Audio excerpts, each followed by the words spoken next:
Guys, I am in desperate need of your help. In front of me, I have a 16-inch 2021 MacBook Pro that has a couple of issues, but today I'm primarily focusing on the one you're seeing. I was cleaning this connector, I was silly, I messed up, the brush slipped, and it ripped the pin straight out. Now, thankfully, there was a tiny bit of the pin left in, so I'm able to steal this pin that you can see in this video here, and kind of gently put it back in, and it does work. Crazily enough, this shoddy excuse of a repair works. But the issue with my Mac is that instead of it reading my fingerprint, it just simply fails. You touch it and it does the first animation, and then that's it. It never gets past the first animation. There are a couple of other issues with this laptop, but today I'm going to primarily focus on this one in this video, and if you guys have any other tips and tricks, please do let me know. But keep watching to find out what happens. This is definitely an interesting video, and not with the result I was expecting.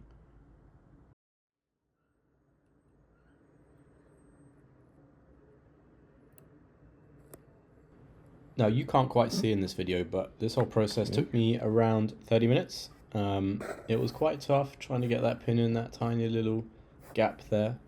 All the hard work did pay off, however, as I did eventually get it in, as you can see here. And I will play the video after of me running Apple Configurator to pair the new TouchID sensor to see if it has resolved my issue. If you're unfamiliar with repairing Apple products, what you're seeing in front of you is Apple Configurator configuring the new installed part. Essentially, it's taking the serial number from the TouchID module and it is running it through Apple servers. And Apple servers basically tell the laptop whether or not to accept this new TouchID module. What I've learned throughout this whole process is that while you can reuse some parts on the machines, like the displays and the batteries, the TouchID sensors are a one-time use.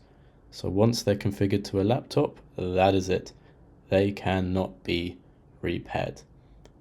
Now, it's successfully paired, which is great. I did buy this TouchID module directly from Apple, so this is what I should hope. The machine's now going to restart, and let's see what happens.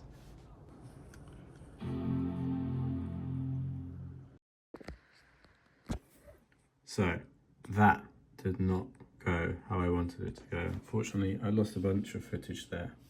But essentially, what I was going to show you was that after the restart, I went into General, I went into About, Parts and Service History, and as we can see here, the TouchID board is genuine. It was replaced on that date.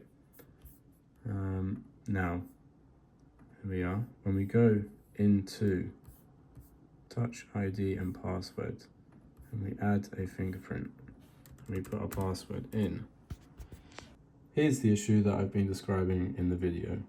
I tap my finger, and it works, or so you think. I cannot get past this. Doesn't matter what finger I use, how I use it. Tried friends, tried family. This is where I'm at. Annoyingly, the laptop doesn't know that there's an issue with TouchID. If you go into settings, if you run diagnostics, nothing comes up. It says TouchID is functioning as expected, and that is what is making this repair quite difficult. I believe it is a component somewhere on the machine that's just stopping the full interaction between the M1 chip and the TouchID sensor. Something's blocking the data getting through. Just a reminder, this machine was liquid damage, so if anybody knows anything, what component it could be, where the component could be, what it could look like, I'd be very grateful to hear that in the comments. If anybody has any tips or tricks or ideas, happy to make a follow-up video showing me doing all of those. But here we are. Same issue.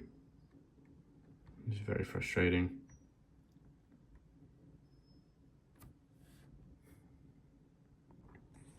when I boot into diagnostics and I run the TouchID diagnostic, this is where we get. It asks you to place your finger on the TouchID button and not to press. As you can see, I do that and it won't go past this stage. When you press cancel, it will finish. And you got a little exclamation mark. Clicking it, this is where we have the issue. Finger enrollment test instructs you to add a fingerprint. I'm sure you can read that. But yeah, it says the test was cancelled. But the hardware feature check is correct. Controller provisioning check goes through fine. Controller connectivity check, goes through fine. And controller calibration check. So it all goes through fine. It just doesn't work beyond this point.